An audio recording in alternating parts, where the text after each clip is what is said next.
right, welcome to Primos for Life, the wrestling podcast made for the fans, by the fans. Como siempre, I am Eddie, el Niño Baque. We got Ariel, the Ecuadorian Dream Bisueta, and we are your self-proclaimed, undisputed co-host tag team champions of the world. And tonight we debut a new segment that we call Lucha Hot Tag. And we just go into one topic, one discussion, and one opinion each. We try to shoot for about 15 to 20 minutes, and then we move on. So como siempre, sit back, grab a snack, and let's get it on. ¿Cómo estás, primo? Ahí voy, man. Todo bien, todo bien. How about you, my man? Good, brother. Good. Super excited because we are about to unveil our new segment that we call Lucha Hot Tag. The Lucha Hot Tag, Lucha Hot Tag. That's what the theme music is in my head. Lucha Hot Tag. I'm with it.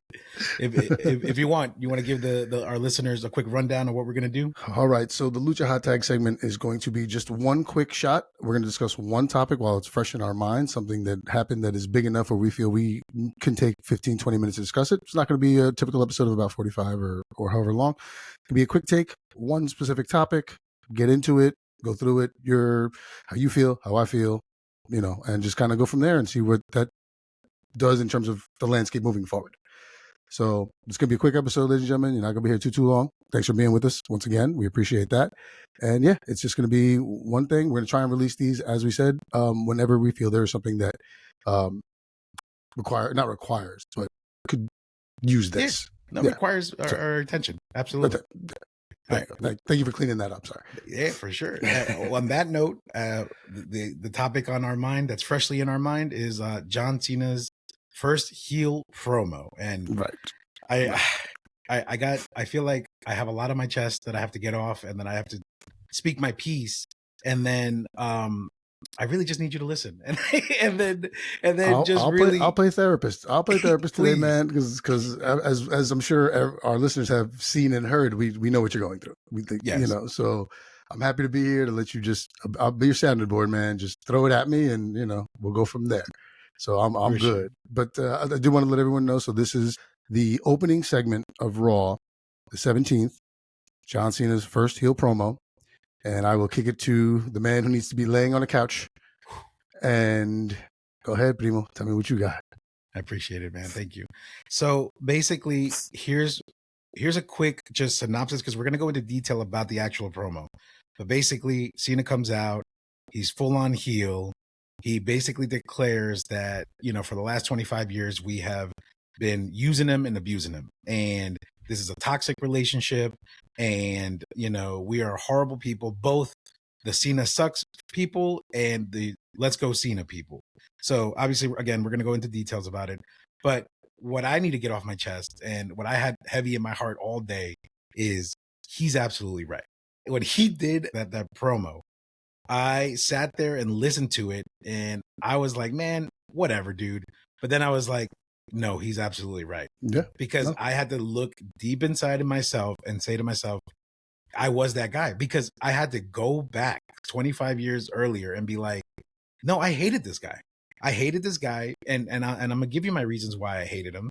Because I felt like because he does mention it in the promo where he's like, you guys are just mad because I just kept winning. I just kept winning and winning. And he's absolutely right. And that's what I hated about his run in the beginning.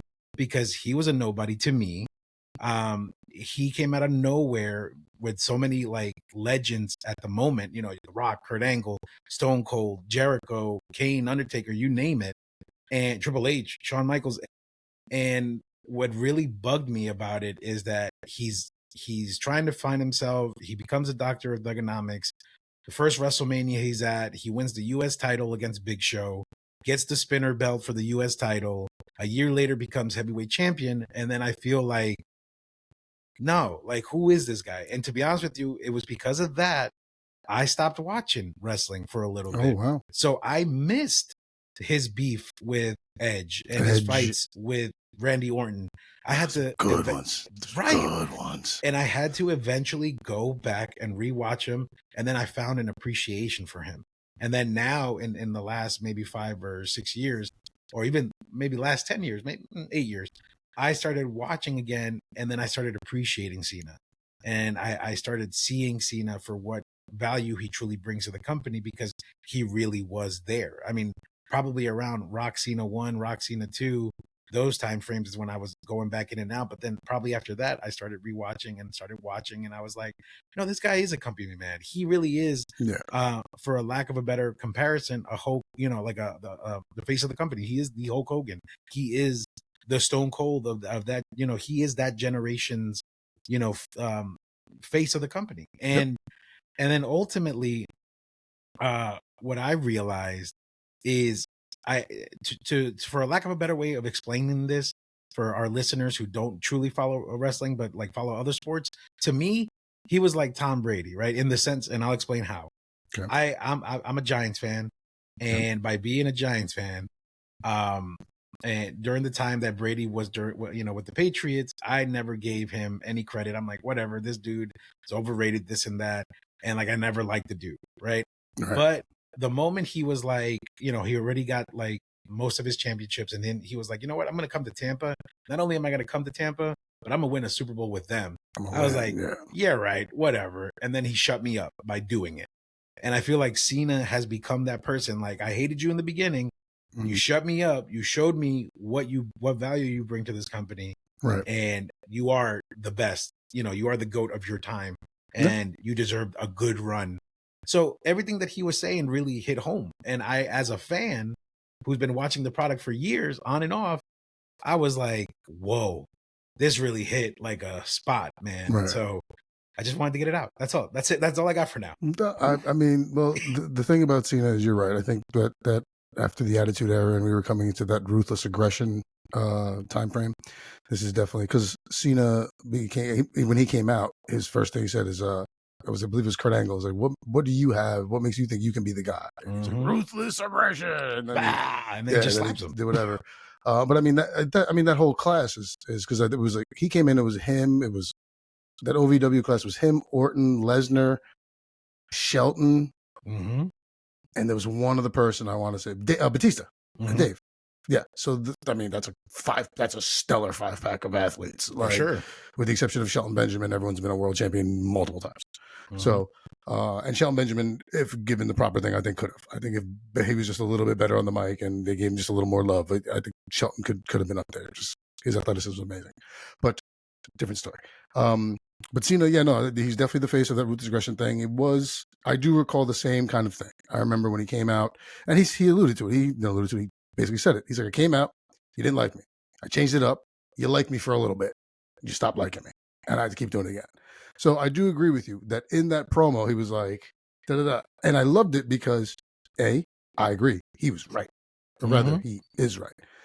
He's been the guy. And whether you love it, he did whatever was asked of him. When they say Cena sucks, keep brave face and fight through it. When they're ruined, like, he did everything. So I love, first of all, I'm a big fan of the promo. Let me just start there. Because I love it. I loved it because, like you said, he's right. And B, he did it in such a way that, like, when he was watching the promo, I was like, okay, I've seen this Cena when he gets mad in a championship match, but he's never been evil. He's been angry and defensive and what have you. Where this was, A, you're right, and B, the way you're selling it was fantastic. Threatening to walk out of the ring because they just kept chanting Cena sucks, putting the mic down, whatever, pointing at the perfect times and such, like, yeah. So I think it was great, and I agree with you that he was the face, and it was that kind of thing. And I think the Tom Brady comparison is a perfect one because, okay, you won. Okay, maybe the defense won. Their team's a great team. Belichick's amazing. No one ever gave Brady the love, and then, like you say, he goes to Tampa and he wins. It's a different story. So yeah, I could not agree with you more, brother. I know it's kind of boring for a podcast with two people where you kind of just want to banter back and forth, but I agree with you. That promo did what it was supposed to do in selling us that he is accurate and he's not wrong about this. And we, as the fans, need to believe it and just be like, yeah, you know what, you're right, you are. Well, what makes the promo that much more real, right? I mean, the fact that it even tugged any feelings or any emotions for me, right? And I was an In and Out fan for a hot minute during his earlier years. Imagine for the ones that have been there the whole time. Imagine for the Right. ones watching now and like trying to learn who this guy is, and they're like, man, what's his problem? But you're right. The promo itself was perfectly executed. Um, and I even love breaking that fourth wall kind of situation where it's like he's like, I'm not a heel and I'm not a baby face. I'm a human being and I'm just Mhm. tired of being treated this way. Right. Because how many people, you know, in relationships, in a work environment, in school, and any type of environment that involves more than one person, um, you know, feels like they could get, you know, used and abused or mistreated at times. You Right. know what I mean? So I think what really made that promo so good is that he took his time, he ripped everybody apart on so many levels, whether it was viewers watching at home, fans of him for 25 years, or the people in that arena. And shout outs to Belgium for being such a crowd, bro. And Brussels way to show up like that for the first, like I'm sitting there and they, first of all, when they have showed the recap and then they just, there was like 10 seconds of dead air before you knew Cena's music was going to hit. And then that just went from, let's go Cena. So it's like he didn't talk for the first like 5 minutes because the crowd just wouldn't let him. Fantastic way to show up, Brussels. yeah. And not only that, but then also the different levels of insults, right? Because they start off with, let's go Cena, Cena sucks, to shut the F up Cena, Mm-hmm. to F you Cena, you know, like, The you sold out, and yeah, they were going. Yeah, because I'm sitting there, I'm watching. I was like, oh, this is highly dubbed. Like, yeah. Yeah, no, it was wild. I love the fact that he even my favorite segment or part of the segment was, and even this little kid up in the front, that yeah, poor kid, yeah, man. yeah, yeah. And then they put the camera on him. I'm like, oh, dude, you didn't have to do that. I was like, oh man. He's like that poor kid literally like just got the shirt and the hat and he's like, yeah, and he's just like He's getting sunned hardcore by John Cena. Mr. Make a Wish himself is like, you stink, kid. Oh man, no, that was, yeah, because he's you and you. Well, that was the other beautiful thing about it was watching him just be like, this people who are saying Cena sucks. You know, you're trash, and you're showing why you're trash. Every time you open your mouth, you're showing it. But the people who are wearing my shirts, it's like, you're trash too, because you don't truly believe in me. Like, you just want to be behind me, or you want to use me, you know, your failures, and you look at me as a way to, you know, be better. I was like, oh damn, Cena, like, yeah. dude, we're going to town. Which once again just goes to him being in the conversation for one of the GOATs, because first heel promo and spectacular job, and well written. Came out like, I mean, just did the damn thing. Like that promo, like I said before, was just great. And he's, like I said, right. So we have to figure out kind of where it goes from here, because I'll let you continue through what happens in the promo here. Well, you know, so you know, he attacks the crowd, he attacks the people, he attacks the fans. You know, and speaking to what you just said, my favorite part when he was like, you know, you wear my shirts to make yourself feel good. You know, you convince yourself that you hustle, you know, you hustle and your loyalty and respect when I actually live it and you don't do it. Right. Like, how many times have we been those type of people? Like as people, you know, like, oh, I'm gonna start hitting the gym tomorrow, or I'm gonna cut back on this, or I'm gonna do that, and then we always break. And then Yeah. he's the epitome of the example of like, never give up, keep working hard, keep hustling, keep going for what you want, keep doing. And Mm-hmm. here we are, just, you know, we buy a Buzz Lightyear color T-shirt to make ourselves feel good. It Right. was like, it was too direct, it was too like too specific, but It I was loved, accurate. It was but accurate. accurate. And But I that's the beautiful part of it, is that everything was delivered accurately. And you're just like you said, not wrong. I can't sit here and be like, nah, man, you're full of shit. No, he's not. Not the case at all.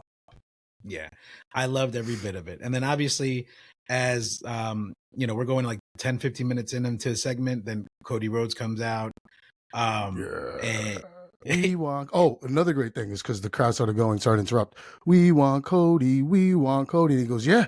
Oh, your shiny new toy, right? Because you're ready to throw out this one. And I was like, yes, that was awesome. That was great. Like, wow, perfectly done.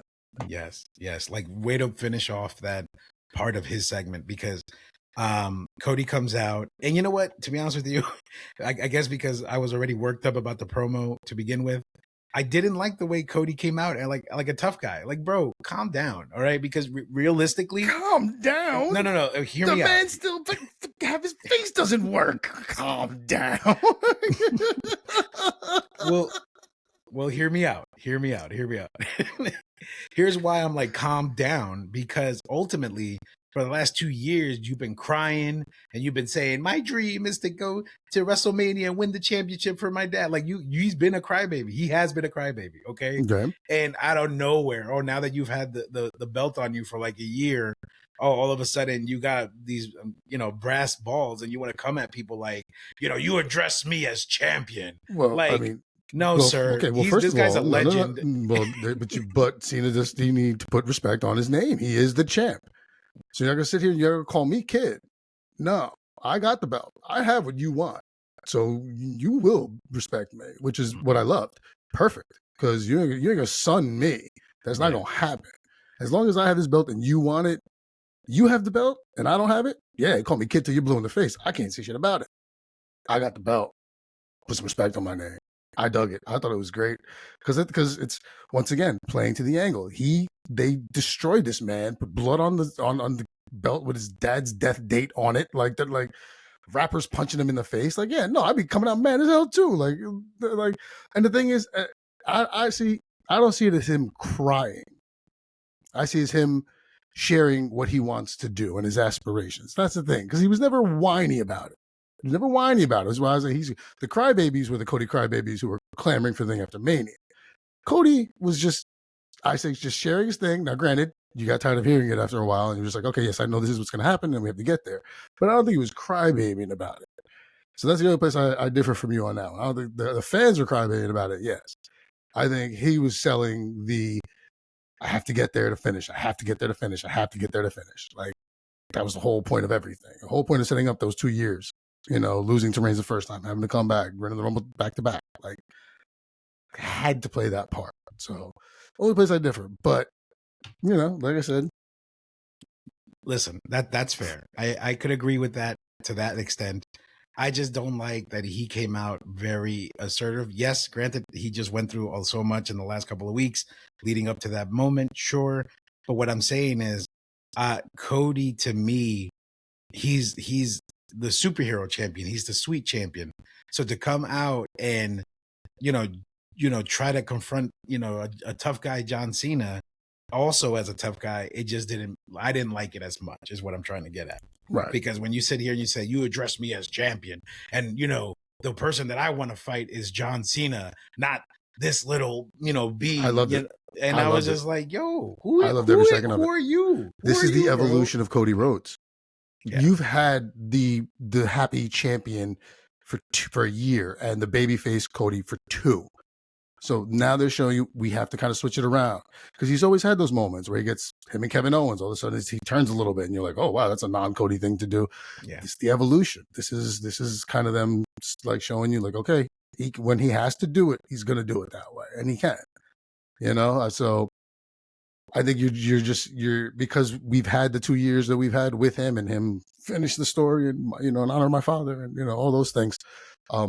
So I think this is now kind of like turning like, okay, when he has to do it. And of course it has to be done this way because we've never had this version of Cena. So to have this version of Cody, I think is like great, because you're saying this version of Cena has brought out this side of Cody, I think you convinced me that it's a good balance. I kind of see it now. Yeah. Maybe I'm just talking from a point of like still. Well, you're hating on Cody Rhodes because you're so hurt about John Cena. Absolutely, is what it is. And if I may take up my psychology degree here, I do not have a psychology degree. You are projecting, I think is the word I'm looking for. Like, yeah, you're annoyed. You're annoyed because Cena you're still a little hurt. You're still a little hurt about what happened. And so you're lashing on at Cody. Absolutely.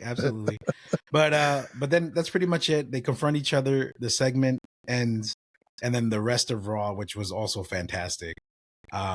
And we'll touch on the next episode. Right. We'll do a full recap. But we just wanted to dedicate a little bit of time to this particular segment because there was a lot of feelings, a lot of emotions, a lot of thoughts, a lot of pent up possible regrets for not, appreciating what I had at the moment. It could be. It's the oldest adage: don't know what you got till it's gone.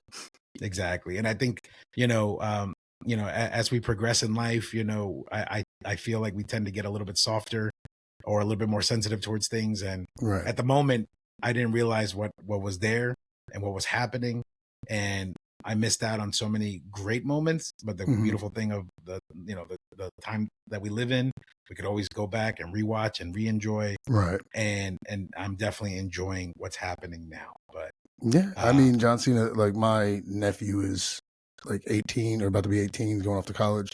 He was a Cena guy when he was younger, and I remember my brother being like, no, I like that he's a Cena guy because Cena does have hustle, loyalty, respect, like Make-A-Wish, like this was a guy people could get behind, and it's just awesome to see where it's gone and the evolution of it all. But great turn, great promo. Once again, just a great promo, A+ on that all the way around, and just absolutely fantastic. I can't wait to get into the rest of Raw and the rest of the week's stuff going on in our next episode. But yeah, this needed to be spoken about. The Cena heel turn, I think we could have done an hour-long episode about. It would have just been too much. But I think this little 20-minute hit right here, 25-minute hit right here is going to be good because, got to get all the feelings out, and also, like you said, I got to give you a different perspective, which now you can kind of, you take it in and said, you know what, So I think great, very cathartic. I think this episode is for you. I think it's going to be good for your soul and your brain. Absolutely. I definitely appreciated it. Also, appreciate your wisdom. There you go. Look at that. Thank you. Well, Father Time is, is old, so there you go. All right. Well, to wrap things up, you know what you got to do. Ladies and gentlemen, thank you very much for listening, and we will see you when we see you. We will see you when we see you. Ciao.